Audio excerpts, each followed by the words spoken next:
நடிகை ரம்யா பாண்டியன் படங்கள் அண்ட் சின்னத்திரை நிகழ்ச்சிகள் மூலமா பெரிய அளவில் பிரபலமானவங்க. அவங்களுடைய ஒரே ஒரு மொட்டை மாடி போட்டோஷூட் தான் அவங்களுக்கு பிரபலமே கொடுத்தது. அதுக்கப்புறமா சின்னத்திரை நிகழ்ச்சியில கலந்துக்கிட்டு கலக்கிட்டு வந்தாங்க. அண்ட் ரீசெண்டா ரம்யா பாண்டியன் காதலர் லோவல் தவான கரம் பிடிச்சாங்க. அண்ட் ரீசெண்டா தான் இவங்களுக்கு திருமணமும் நடந்து முடிஞ்சது. இந்நிலையில ரம்யா ஒரு குட் நியூஸ் சொல்லியிருக்காங்க.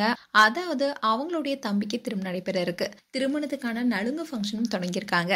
அப்போ எடுத்த போட்டோஸை ரம்யா பாண்டியன் சோஷியல் மீடியால ஷேர் பண்ணியிருக்காங்க. அவருக்கு பலரும் வாழ்த்துக்கள் சொல்லிட்டு வராங்க. ரம்யா பாண்டியன் திருமணம் முடிந்த கையோட அவங்களுடைய தம்பிக்கும் திருமணம் செய்யிருக்காங்க. அண்ட் என்னதான் திறமையும் உழைப்பும் இருந்தாலும் ஒரு சிலருக்கு தான் அதுக்கு தகுந்த வெற்றி கிடைக்குது. அதே மாதிரிதான் நடிகை ரம்யா பாண்டியன் சினிமாவில் எப்படியாவது பெரிய அளவில் சாதிக்கணும்னு பல முயற்சிகள் எடுத்தாங்க. ஆனா அவங்க எதிர்பார்த்த அளவுக்கு அவங்களுக்கு வெற்றி கிடைக்கல. ஆனாலும் தன்னுடைய வெற்றிக்காக தொடர்ந்து போராடிட்டு வராங்க. ரம்யா பாண்டியன் பட்டாசு என்ற திரைப்படத்தின் மூலமா தான் நடிகையா சினிமாவில் அறிமுகமானாங்க. அதை தொடர்ந்து ஜோக்கர், ஆண் தேவதை போன்ற திரைப்படங்கள் நடிச்சிருக்காங்க. ஆனா அந்த படங்கள் பெரிய அளவில் அவங்களுக்கு பிரபலம் கொடுக்கல. அப்படி இருந்த சூழ்நிலையில தான் மொட்டை மாடி போட்டோஷூட் அவங்களுக்கு கை கொடுத்துச்சு.